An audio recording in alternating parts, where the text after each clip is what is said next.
Com a palavra, o senhor Mauro Silva, presidente da Associação Nacional dos Auditores Fiscais da Receita Federal, UNAFISCO. Bom, bom dia a todos, cumprimento a todos, cumprimento o senador Plínio, que é o vice-presidente da comissão, que aqui conduz esse trabalho de hoje, cumprimento todos os senadores presentes, senador Otto, senador Tasso, todos os demais, na pessoa dos quais cumprimento todos os demais senadores. Vamos direto ao nosso trabalho, cumprimento a nossa audiência, vamos direto aos nossos trabalhos, dado o prazo que é curto. A minha apresentação talvez é interessante que traz respostas ou até dialoga com algumas coisas que o ex-secretário Everardo colocou, até a questão da alíquota, viu? Nós não combinamos, o secretário Everardo, mas eu trato da mesma questão. Eu parto de algumas premissas. A primeira premissa, que é quase que um consenso, eu digo que é um consenso, que a sociedade acha que não dá para aumentar a carga tributária, que ela está em torno de 32%, 33%. Então, não parece que há um consenso nesse sentido e assim nós vamos caminhar a minha proposta aqui. Há também consenso, né? Então nós não vamos trabalhar para não aumentar a carga tributária. Há também um consenso de que a tributação sobre a renda no país, ela é, comparativamente a outros países, baixa em relação às outras formas, às outras fontes de tributar. Então nós temos no Brasil 6,5% do PIB são os tributos sobre a renda, lucro e ganho de capital, quando a média na OCDE é de 11,4%. Certo? Então, há um certo consenso entre os estudiosos de que nós precisamos caminhar para chegar nessa média, tributar mais renda, lucro e ganho de capital, proporcionalmente ao consumo, à tributação sobre bens e serviços. No Brasil, tributação sobre bens e serviços atinge 15,4% do PIB, enquanto a média na OCDE é de 11,2%. E essa tributação sobre bens e serviços, ela é bastante regressiva, bastante injusta socialmente, uma vez que aqueles com rendas menores, eles têm um consumo maior, consomem todo o que ganham e, portanto, pagam muito mais tributos. Então, eu parto dessas premissas, não aumentar a carga tributária, aumentar a tributação sobre a renda, lucro e capital e diminuir a tributação sobre bens e serviços. E como é que eu faria isso? Bom, para eu aumentar, eu posso fazer isso, e isso tem a ver com a discussão de hoje do projeto, eu vou aumentar a tributação sobre a renda, lucro e ganho de capital e diminuir a tributação sobre bens e serviços. Né? Manter essa equação na ideia de que eu não vou aumentar, então, a carga tributária. Certo? Então, estamos estabelecendo algumas premissas aí. E o projeto de lei 2015-2019, que a gente trata aqui hoje, ele é coerente com essa diretriz ou com essas premissas? Sim, há um potencial aumento de tributação sobre a renda que pode ser combinado com a diminuição simultânea e gradativa da tributação sobre o consumo. Então, aquela primeira seta que sobe a tributação sobre a renda, então isso o PL faz, né? Pode ser, sem precisar de PEC, sem precisar da PEC que estão aí em discussão, por lei ordinária, até no próprio projeto atual, pode ser objeto de emenda, se fazer, então, o que nós vamos propor aqui adiante, que é essa diminuição da tributação do consumo na esfera federal do PIS e COFINS. Então, não necessita de PEC, então o projeto é coerente com essas diretrizes. Eu sei que a letrinha aí está pequena, eu vou trazer um resumo, né? A ideia de como que isso é tratado em outros países. Como é que é tratada a tributação de dividendos em outros países? Então, eu vou pular, quem quiser, eu vou disponibilizar, evidentemente, vai estar no site do Senado, mas eu coloco aí, nós temos essa tributação sobre lucros e dividendos, vendo a coisa como um todo, né? Não vendo só a tributação do imposto de renda da pessoa jurídica e contribuição social, mas também somando com aquele tributo que incide na hora da distribuição. No Brasil, nós temos 34%, ao passo que México, 42%, Estados Unidos, há muita lenda, e eu vou falar também um pouco sobre isso, que foi reduzido, mas dados aí da OCDE de 2019, podem entrar lá no site da OCDE, informam que essa soma é de 47,58%, ou seja, aquilo que tributa na pessoa jurídica, mas aquilo que tributa na distribuição, da 47%, Portugal 50%, França 55%, Irlanda 57%, numa média de 41,37%. Então, média da OCDE, 41,37%. Tá? Então, eu quis trazer esses números para a gente entender trouxe algumas premissas aqui do nosso país, como é que está a nossa situação internacional. E quando a gente compara países e tributação dos países, e o ex-secretário Everardo tocou nisso, e a gente nem havia combinado, mas isso que a gente da área de tributação tem isso, as pessoas gostam de olhar as alíquotas, né?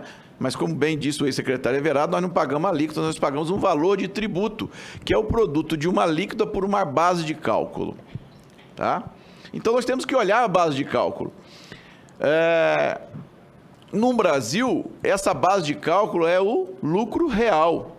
É o lucro real. E nós precisamos ver como é que esse lucro real é calculado.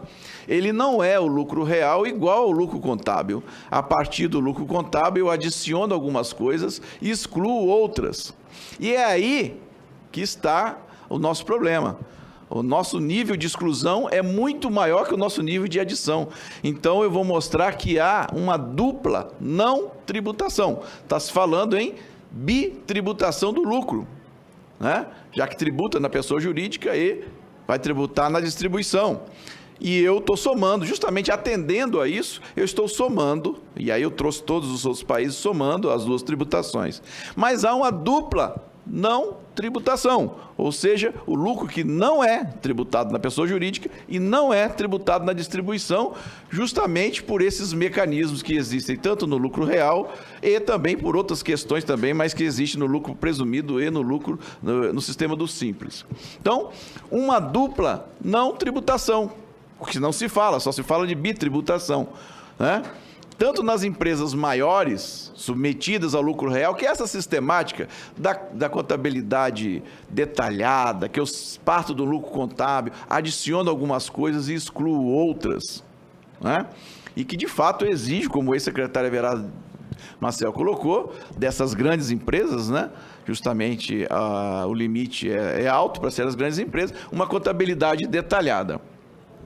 E aí eu fui analisar esse lucro líquido, que é o lucro distribuível, esse lucro contábil, é igual ao lucro tributável ou é menor?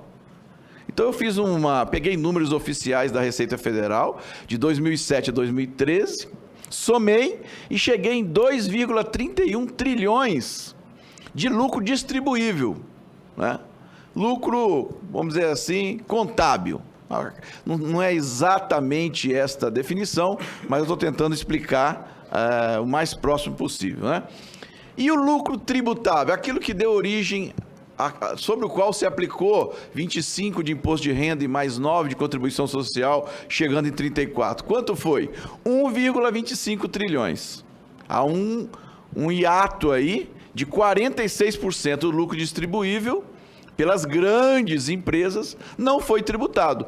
Então, na medida em que esse lucro for distribuído, ele estará sendo objeto, então, de uma dupla não tributação. Então, é preciso discutir também isso, essa dupla não tributação, né? Então, esse conceito de que o lucro distribuível não é igual ao lucro tributável. O lucro distribuível é maior e muito maior. O mesmo ocorre nas empresas do presumido do Simples. Por quê? Porque para se chegar no lucro tributado de uma empresa do presumido do Simples, eu simplesmente jogo um percentual sobre a receita.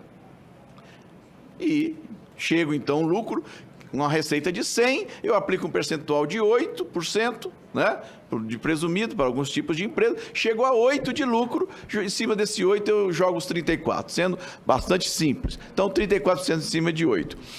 E na hora de distribuir, eu vou distribuir só 8%, que é aquilo que foi tributado? Não.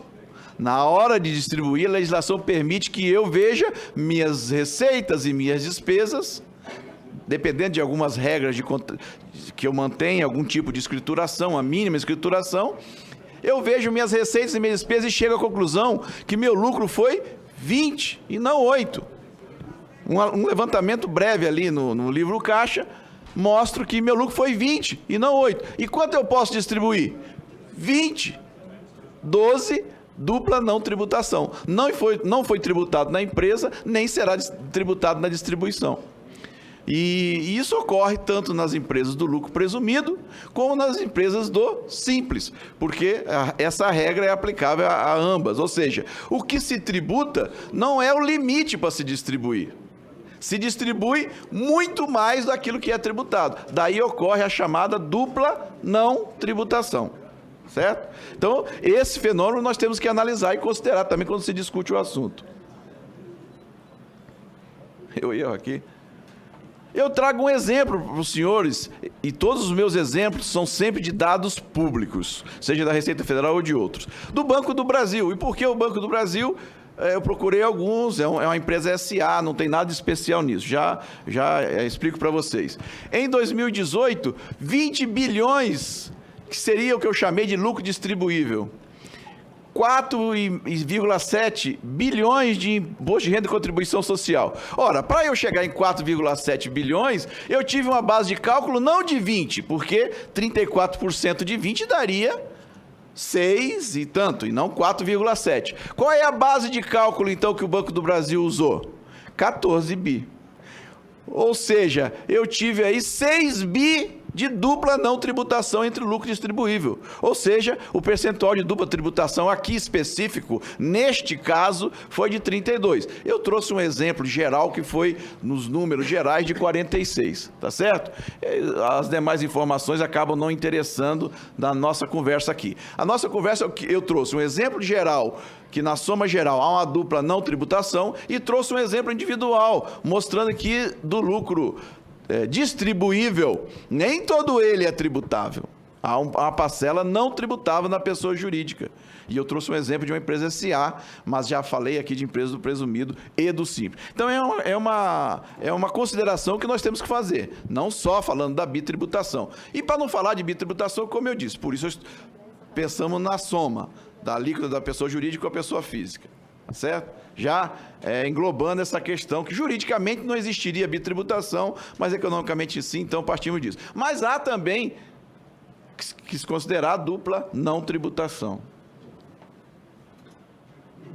Então, se olharmos todo o lucro distribuível e pensarmos numa alíquota efetiva, segundo dados de 2018 da Receita Federal, essa alíquota efetiva é não de 34%, e sim de 18%. Então, vamos pensar em cima de 18. E aí, quando a gente comparar com outros países, vamos comparar com dados efetivos dessa alíquota efetiva, né? Em 2018, foram arrecadados 224 bilhões de IRPJ-CSL, em relação ao lucro distribuível estimado em 1,22 trilhões. E aí, ex-secretário Everardo, eu queria aproveitar para mostrar o meu estranhamento em relação àquele número que o senhor trouxe aqui para nós, de 1 para 4 ou 1 para 10, com um número muito simples. Nesse mesmo ano, ou em 2017, os dividendos foram 280 bilhões, 280,54 bilhões de dividendos, declarados, dados oficiais e públicos. Muito bem. Se o imposto de renda da pessoa jurídica foi 224, o lucro tributável foi 3 vezes isso, 600 e pouco, 650, 660, certo? Ora, se os 660 é a base do RPJ e 280 é a base de lucros e dividendos, essa relação 1 para 4 não se justifica, né? Na verdade, a base dos dividendos é metade, ou seria uma relação no máximo 1 para 2.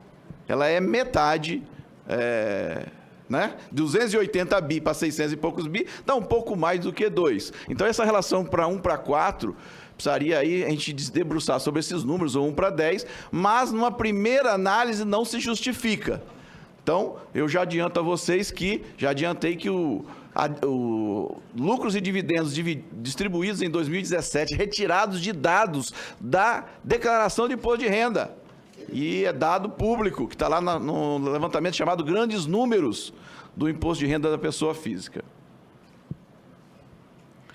Então, eu trago aí o potencial arrecadatório do PL. Qual o potencial arrecadatório do PL? Segundo dados oficiais da Receita, e ela só divulgou 2017, não ainda divulgou 2018, foram distribuídos, as pessoas declararam que receberam 280,54 bilhões. Eu submeti isso à tabela e eu vou mostrar para vocês como eu fiz, e considerei uma sonegação de 27%, que é o índice médio de sonegação que tem sido aceito em vários estudos. Fiz essa conta, considerei essa sonegação já, porque vai dizer, não, mas quando eu tributar dividendos as pessoas vão fugir. Estou considerando esses 27%, que é um índice bastante aceitável de sonegação. Podemos trabalhar para diminuir, mas vamos hoje, na nossa conversa aqui, trabalhar em 27%. Dá uma arrecadação de 54 bilhões. Como é que eu cheguei nesse número? Não foi um número direto assim, não. Joguei 27,5 sendo 280. Mais uma vez, baseado em dados oficiais da Receita, eu identifiquei quantos... São 13.231.000 recebedores de dividendos no Brasil, no ano de 2017, ano base 2017, certo? Então, 3 milhões de pessoas recebem dividendos. E como é que estão distribuídas essas pessoas? 449 mil se declararam isentos, 656 mil na faixa de 7,5, 386 mil na faixa de 15, 367 mil na faixa de 22,5 e 1.370.000 na faixa de 27,5, ou seja, 42% ou 42,5% dos recebedores de dividendos já estão na faixa de 22,5%. Usando os dados também de lá, eu calculei os lucros de dividendos de cada faixa e o potencial arrecadatório, sem considerar a sonegação, é de 74 bilhões, mas considerando a sonegação média de 27%, que é um índice aceitável, nós chegamos em 54,3 bilhões de potencial arrecadatório. Aí você já levanta e fala, bom, aí vai aumentar a carga. Então, é isso que nós vamos trabalhar agora. Depois, se alguém tiver alguma dúvida sobre esses números, estarei disponível para responder esses questionamentos. Eu vou voltar às nossas premissas. Se eu vou aumentar a tributação sobre a renda, eu tenho que diminuir a tributação sobre bens e serviços para não aumentar a carga. Afinal, são 54 bilhões, né? E aí eu fiz essa conta. Hoje, nós temos 6,5% sobre a renda de tributação. Então, essa conta daria 422 bi. Se eu aumentar 54 bi, né, eu chegaria em 476. Falei, bom, eu vou diminuir esses 54 bi na arrecadação do PIS e COFINS. Certo? E fiz isso. O que daria uma diminuição em termos da arrecadação do PIS e COFINS, que... se não me engano, aí foi o último, acho que foi 2018 ou 2017 essa base, depois eu esclareço, foi 311,4 bilhões, daria 17%, 17,44%. Então, nós estaríamos aptos, com a aprovação desse projeto, a diminuir a alíquota atual de PIS e COFINS, de PIS de 1,65, por exemplo, para 1,36. Tem outras alíquotas, estou falando só de duas aqui. De 1,65 para 1,36 e de 7,6 para 6,27. Então, eu estou coerente aí com a linha que eu estabeleci, com essa premissa de não aumentar a carga. O projeto, então, tem méritos, porque caminha no sentido de tributar mais a renda, mas para manter a nossa premissa de não aumentar a carga tributária, teríamos que associar com uma redução similar a essa, que pode ser feita nesse projeto. Essas alíquotas são definidas em lei ordinária. Simplesmente, nesse mesmo projeto, pode ser feito esse ajuste. Então, considerando dados de 2017, como eu disse aqui, o potencial de arrecadação seria de 54,3 bilhões, né? E isso vai ao encontro, juridicamente falando dos efeitos jurídicos aí, atende ao princípio da capacidade contributiva, né? Uma vez que eu vou mostrar a seguir a vocês que nosso imposto hoje, rapidamente eu vou mostrar, é altamente regressivo. As rendas maiores pagam menos imposto, né? E o efeito, então, é justiça fiscal, jurídico, o efeito social, redistribuição de renda, redução de desigualdade social. E quem são os recebedores de dividendos? Eu também, baseado em dados oficiais da Receita Federal, oficiais e públicos, eu fiz essa listagem, peguei essa listagem, e aí foi cálculo meu, o valor médio dos dividendos. Então, membros do Poder Judiciário e Tribunal de Contas, 3.070 declararam receber dividendos, com um valor médio de 150 mil. Nós temos diretores de empresas, 886 mil diretores de empresas recebem dividendos. Advogados, médicos, 96 mil e poucos advogados, médicos 202 mil, produtores na exploração agropecuária 91 mil. Esta lista eu ordenei por o maior valor médio que eu calculei de recebido de dividendos. Na outra lista, que aí ficaria muito grande, e o valor médio é o valor médio total, e não só desse grupo, o valor médio de dividendos por ano, 86.800.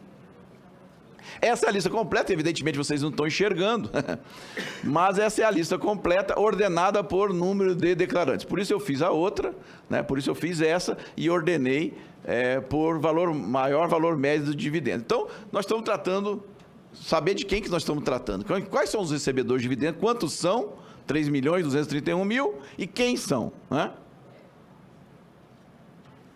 E essa quantidade de declarantes vem aumentando muito, o que mostra que essa medida, ela viola a neutralidade tributária, que muitos defendem, ou seja, as leis tributárias não podem induzir o comportamento do agente econômico, e está justamente fazendo o contrário. O ex-secretário Everardo defendeu aqui que ela é positiva em relação à liberdade econômica, mas vejo aqui que ela está falseando a liberdade de escolha das pessoas. As pessoas estão sendo induzidas a se apresentarem como pessoa jurídica, quando, na verdade, exercem um trabalho típico de pessoa física, mas elas estão sendo induzidas e, muitas vezes, obrigadas a constituir empresas. Então, este número de empresas de mais de 4 milhões é um número induzido, não representa a vontade de constituir empresas, e sim, muitas vezes, em grande parte delas, elas foram obrigadas, principalmente as do Simples, para serem gerentes, advogados, engenheiros, obrigadas pelas empresas a se constituírem empresas. Então, há um falseamento dessa informação e há, então, uma quebra da neutralidade tributária. Nós estamos induzindo com essa lei as pessoas a adotarem uma forma jurídica nas suas atividades que elas normalmente não iriam querer. É a pejotização. Pejotização, exatamente, o termo é esse. Então, acho que são mais 2 slides concluindo. Esses lucros e dividendos saem de 100 bi em 2017 e vai para 280 bi de 100 em 2017 para 280 bi em 2017. Agora, eu queria informar também os senhores o seguinte, que o imposto de renda da pessoa jurídica, em termos do PIB, é o mesmo que em 2017. Então, aquele fenômeno que, por acaso, o ex-secretário Everardo, aconteceu de 2006 para 2012, não vem acontecendo já nos últimos anos. O nível de imposto de renda de hoje é o nível de 2007, 2008. O nosso PIB lá era 3 tri, e agora ele é 6,5 tri. Não acompanhou a arrecadação do imposto de renda da pessoa jurídica, não acompanhou o crescimento do PIB, que era de 3, dobrou o PIB de 2007, 2008 para cá, e a arrecadação do imposto de renda não dobrou. Ou seja, o efeito está... já falei da neutralidade. Só para mostrar e concluir, olha o que acontece com o nosso imposto de renda da pessoa física hoje. Quem acima de 40 salário mínimo, a alíquota não cresce, a alíquota efetiva, ela diminui. A alíquota efetiva, que era de 15 e pouco, 16,5%, que chega no máximo, ela vai diminuindo e chega em 6,3%. Os mais ricos estão pagando menos. Esse é o nosso sistema hoje.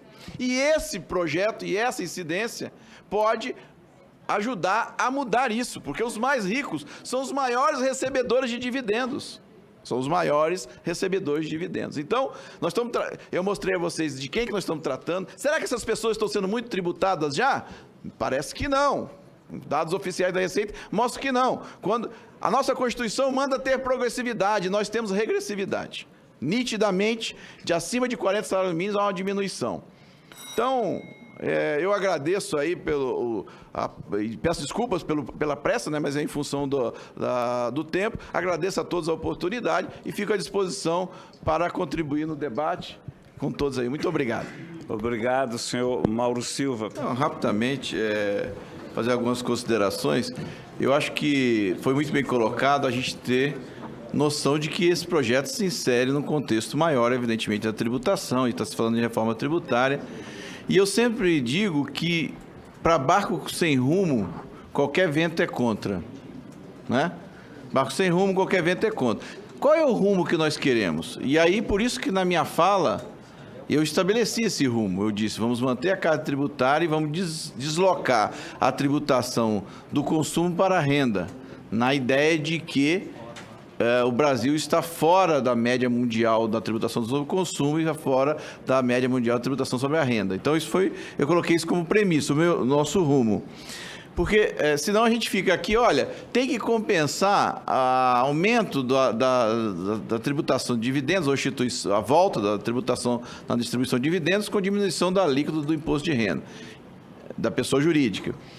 E isso, até quanto? Né? Para manter a nossa competitividade internacional ou simplesmente para gerar um efeito nulo em termos da tributação sobre a renda? Porque se eu quero justamente que nós tenhamos uma maior tributação sobre a renda, então eu não posso fazer essa mudança totalmente. Eu tenho que admitir que a nossa tributação sobre a renda hoje, que é, em termos de alíquota efetiva, não 34% sobre o lucro distribuível, mas 18%, ela vá além disso. Ou se eu quiser trabalhar em termos de alíquotas nominais, que hoje é 34%, que eu alcance alguns outros países, e a média da OCDE que é 41%.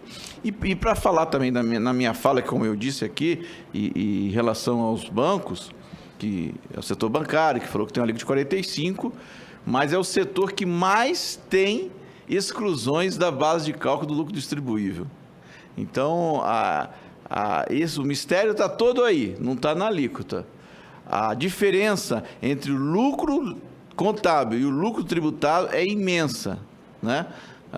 Nós estimamos aqui 46, eu mostrei um caso do Banco do Brasil de 31. Então, o setor financeiro ele tem larga vantagem e muitos benefícios nessa área para ter muitas exclusões do lucro líquido para chegar no lucro tributável. Então, fazer raciocínio de tributação com base em alíquota de comparação e achar que o empresário ele só olha a alíquota, eu acho que é subestimar a inteligência dos empresários, principalmente quem investe internacionalmente. Mas já que é um empresário, deixa eu olhar a alíquota. Você não está preocupado com quanto que você vai pagar? Não, só estou preocupado em olhar a alíquota. Não, mas ainda que você pague muito mais nesse outro país do que naquele? Não, só vou olhar a alíquota.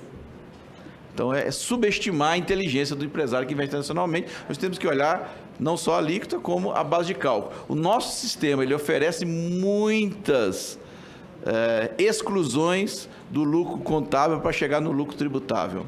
Então, se a gente olhar só a alíquota, nós estamos desconsiderando um monte de situações, um monte de benefícios. No setor industrial, nós temos um benefício para a indústria automobilística, que é o Rota 2030, para fazer maquiar modelos já existentes. Não é para investir em carro elétrico, carro autônomo, nada disso. É para maquiar, e está lá na lei, modelos já existentes, num relatório que foi aprovado aqui nesse Congresso, em que eu procurei. Sabe quantas vezes eu achei a palavra emprego no relatório que justificava esse benefício fiscal para a indústria automobilística? Nenhuma vez. Então, no meio do lucro contábil, para até o lucro tributável e benefício, nós temos toda uma discussão. E aí temos que olhar o rumo, né, que a gente quer. Então, a gente quer mais justiça fiscal, menos tributação sobre o consumo que atinge o pobre, e mais tributação sobre a renda, etc. Esse é o caminho. Então, vamos pensar esse e outros projetos nessa direção. Esse é o convite que eu faço.